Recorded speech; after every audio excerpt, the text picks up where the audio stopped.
Recognize the gentlewoman from Colorado, Ms. Boebert, for 5 minutes. Thank you, Mr. Chairman. And thank you to the witnesses who showed up. I would have loved to have seen some members from the Biden administration, from the executive here today to speak on this. But today, the House Budget Committee will be playing along with Speaker Pelosi's con game of titling a bill something magnificent and then loading it with a bunch of liberal wish list items and then claiming success on that legislation. And, it'd probably actually be a yes vote on a lot more legislation that we see in the House of Representatives if the language in the bill actually matched the title.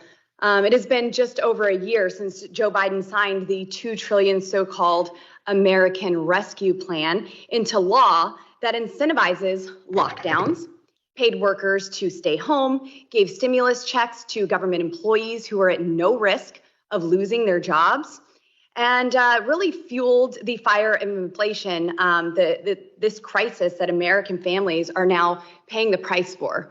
American families are paying the price for bad policy. And this chart that I have here, it shows exactly what that bill did for the cost of goods and services. You see that there? You cannot force millions of Americans out of the workforce and then allow them to go back to work and call that job creation. You cannot treat the American people like your own personal slush fund. It's been said before, but one day you'll run out of other people's money to spend. Since the passage of this blue state bailout, the Biden White House has claimed that, quote, the economy is in a better place than it has been historically. Well, I'm curious. Is it the highest inflation of my lifetime, the highest gas prices in American history, or a shrinking GDP that would cause Jen Psaki's replacement to make such an outrageous claim? Under President Trump, which I'd like to pause and just say happy birthday to my all-time favorite president, but gas prices were less than half of what they are today. GDP had positive growth, and moms and dad had formula to feed their babies. I miss, and the American people miss, the Trump economy. Not only was the so-called American Rescue Plan entirely unnecessary, but it was riddled with swampy deals for Biden's political allies in blue states and did not include common sense protections to mitigate fraud. Less than 9% of this $2 trillion sham went to anything COVID related. Now, the average American family is paying the price for these failed policies, and that price is $5,200 per year. Heck, if you're a senior living on fixed income, Joe Biden's economy, it's a death sentence.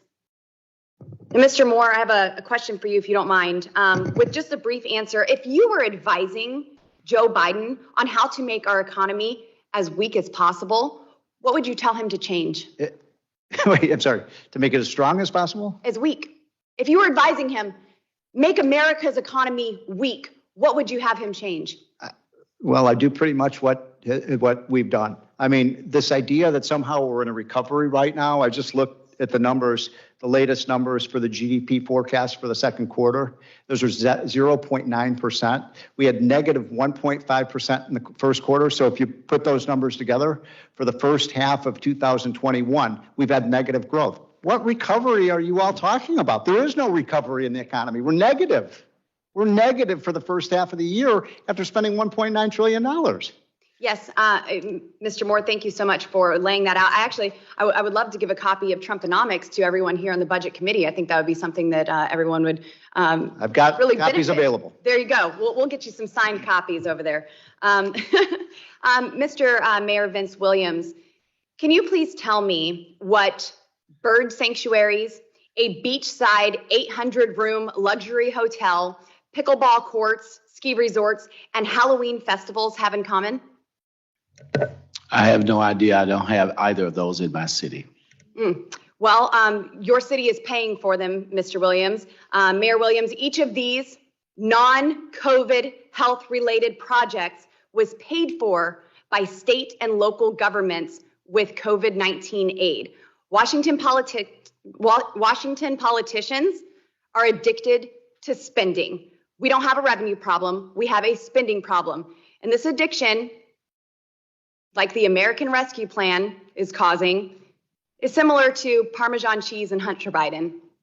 Thanks, and I yield back. Gentlewoman's time has expired, and now